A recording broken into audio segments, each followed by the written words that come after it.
सगळ्यात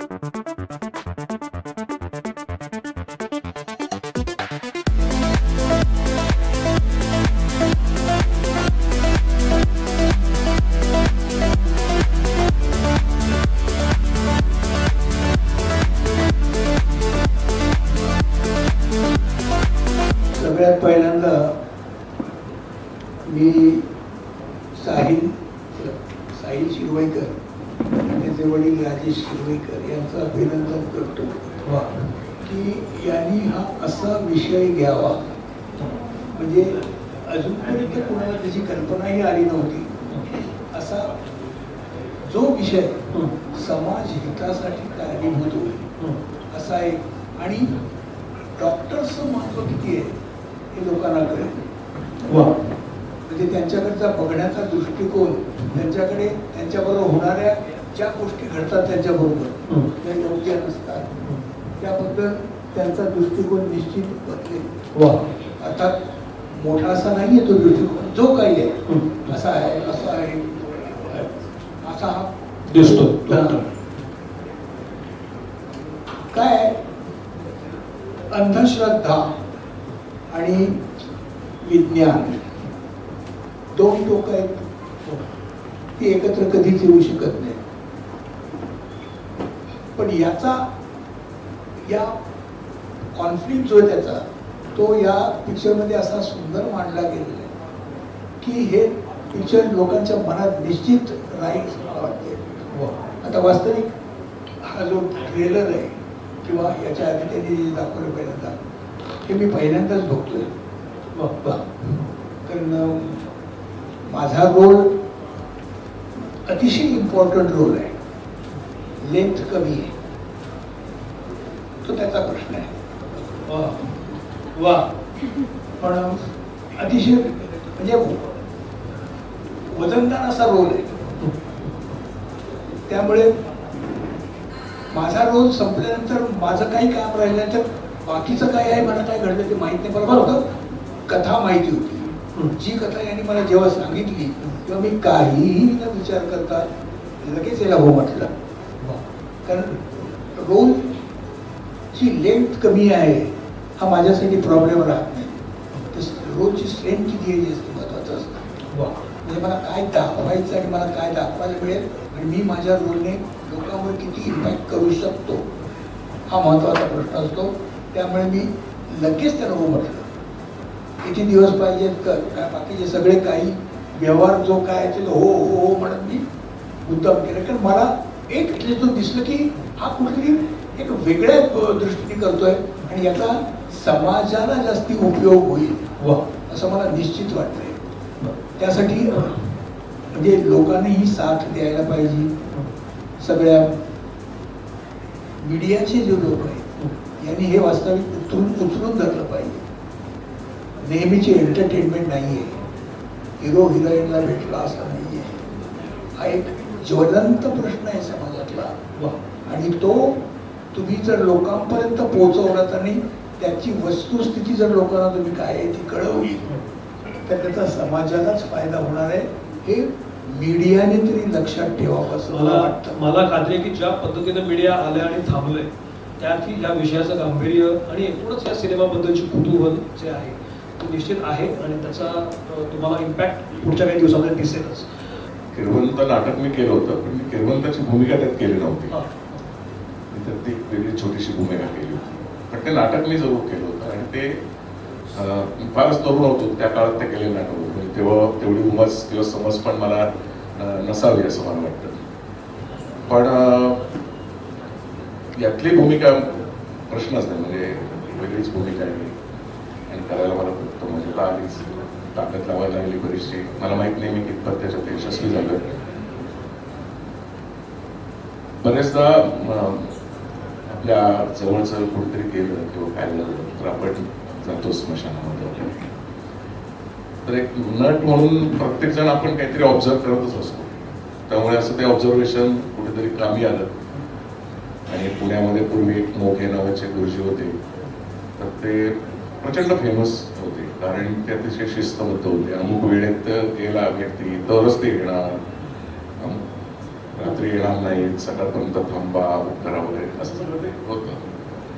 त्यामुळे interesting character वाटायचं आम्हाला ते पुणेकरांना. मला मगाशी हे विचारायचं होतं की तुम्ही जो केरवंतमध्ये जो ते नाटक केलं होतं त्यातला केरवंत आणि आत्ताचा केरवंत ह्याच्यामध्ये जो काळ केलेला आहे तो काही बदल या केरवंतामध्ये दिसतोय का? अजिबात नाही, तो तशाच पद्धतीचा तसंच आहे, सगळं तसंच आहे. त्याच्यात सुद्धा प्रश्न आहेतच, वैचारिक मतभेद आहेत. त्याच्यातलं सिद्धेश्वर शास्त्री असं काहीतरी त्या कॅरेक्टरचं नाव होतं आणि त्याचा धाकटा भाऊ वासुदेव, तर हे सुद्धा तो क्रांतिकारक आहे. फक्त तो काळ जो आहे तो इंग्रजांच्या वगैरे येतो, त्यामुळे त्यांच्यात सुद्धा तो झगडा आहेच. तो म्हणतो की हे थोतांडे कसं करत बसलाय तुम्ही, कुठले विधी वगैरे कुठं कुठे आहे. तो त्याला सांगतो की हे काय आहे, अमुक काय आहे, नाही तर मग आपण जगणार काय, परंपरेने आपल्याकडे आता पण त्याच पद्धतीचं आहे. आता तरी तसंच आहे. बेसिकली ही जी फिल्मची जी स्टोरी जाते, जसं आपण 2 ऑगस्टला रिलीज होते तेव्हा मला कळेलच, ही आमच्या आयुष्यात घडलेली गोष्ट आहे. म्हणजे माझ्या खूप जवळच्या नातेवाईकांच्या लाईफमध्ये झालेली गोष्ट आहे. तिथून माझ्या बाबांना इन्स्पिरेशन आलं होतं की ह्या गोष्टी जर अशा लोकांना सांगितल्या गेल्या तर समाज म्हणून आपण जे जसं हे बोलले 85-86 मध्ये होतो, 2024ला आपण तिकडे जाणार. आजचं जे प्रोग्रेशन आहे विषयाप्रमाणे की काही मिसबिलीफ्स आहेत, म्हणजे काही चुकीचे मेसेज आपल्याला गीतेमध्ये असं आहे किंवा आपल्या परंपरेत असं आहे सांगून पुढे गेलेले आहे, पण ते तसं नाही आहे. फिल्म लिहिताना आम्ही गीता स्टडी केली, आम्ही आपल्या पुराणातले काही ग्रंथ आहेत त्याच्यामध्ये मेन्शन आहेत मॉडर्न मेडिकल सायन्सनी, जे आम्ही याच्यातून दाखवतोय. जे डॉक्टर देसाईंचं कॅरेक्टर अशोक सराफांनी केलंय ते त्याही बाबतीत तशी हुशार आहेत. त्यांना माहिती आहे गीतेत काय मेन्शन आहे काय नाही, कारण त्यावेळेला सुद्धा जसं बऱ्याच वर्षाआधी महर्षी ऋषी ज्यांना म्हणतात फादर ऑफ सर्जरी, ते त्या वेळेपासून आहेत मेडिकलमध्ये होते. तर ते फक्त लोकांपर्यंत कसं पोहोचलं पाहिजे. रूढी परंपरामध्ये काही लोकांना मिसअंडरस्टँडिंग झालेली असते, काही चुकीचे मिसबिलीफ्स आहेत, त्याच्यामध्ये लाखो लोकांना नुकसान होते. कशा पद्धतीने होते ते फिल्ममध्ये कळेलच. स्टोरी लाईन इथून आमची स्टार्ट झाली की त्या परंपरा आणि आजचं सायन्स आजच्या काळामध्ये जर एकमेकांसमोर आलं, इनफॅक्ट एकमेकांसमोर कॉन्फ्लिक्ट पेक्षा ते जर एकत्र झाले तर अख्ख्या समाजाला फार मोठा बेनिफिट होईल. आता ते कशा पद्धतीने होईल, ते होईल की नाही होईल, जसं हे बोलले की मेंटॅलिटी जी एक होती किरवंत किंवा याच्यामध्ये काही लोक झाले प्रोग्रेसिव्ह, फिल्ममध्ये सुद्धा आपल्या आहेत, काही ती परंपरा चुकीच्या पद्धतीने धरून बसते. त्यांच्यामध्ये ते चेंज येतं की नाही येत. आपण युजली म्हणतो सगळ्या फिल्म हॅपी एंडिंग असतात, मराठीमध्ये काही नसतात. काय होणार आहे या फिल्ममध्ये हे एक्झॅक्टली तुम्हाला 2 ऑगस्टला कळवा. मुळात म्हणजे असं आहे की ही असली थीम करायचं कॉन्फिडेंटली जो ठरवतो त्याच्यामध्ये निश्चित काहीतरी अभ्यास असलाच पाहिजे.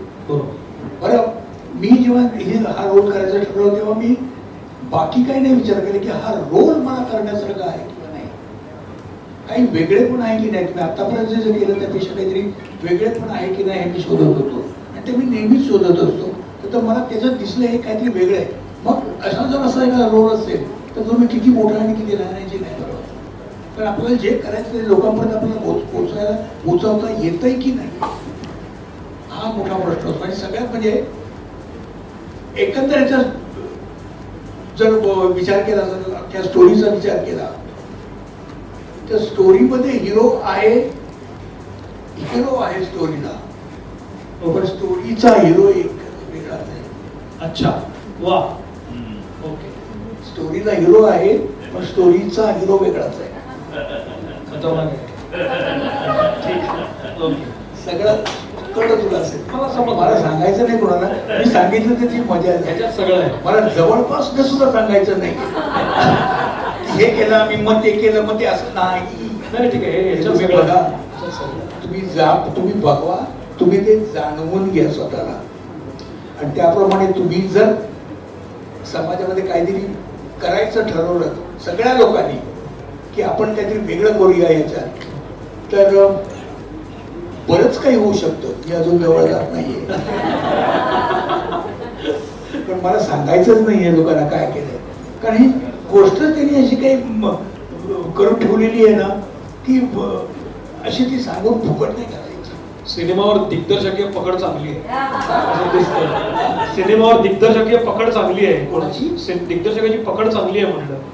एकूणच कलाकार सिनेमा काय कसं होतं मग त्याच्याबद्दल बोलता येईल पोहोचवता येईल. तेवढी केली तर ही फार छान होईल असं मला वाटतं. कारण का ही गोष्ट ही लोकांनी एकाने दुसऱ्याला सांगितल्याशिवाय घडतच नाही.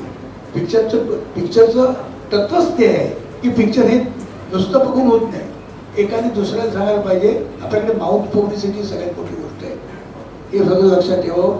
मीडियाने ही माणसं काय करताय ते लक्षात घ्यावं. उगाच चौकात फेकू नये, कारण सब्जेक्ट फार हेवी आहे आणि तो कॅरेक्टरायझेशन चांगलं झाल्यामुळे चांगला वाटू शकतो.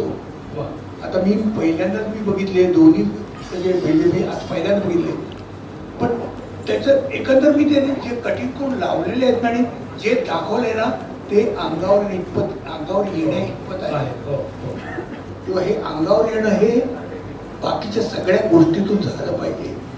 तर तुम्ही म्हणजे मीडियाला सांगतोय, मी प्रेसच्या लोकांना सांगतोय, किती ह्याच्यावर तुम्ही विचार कराल आणि याच्यातलं किती उपयुक्तता तुम्ही शोधाल हे अतिशय चांगलं होईल.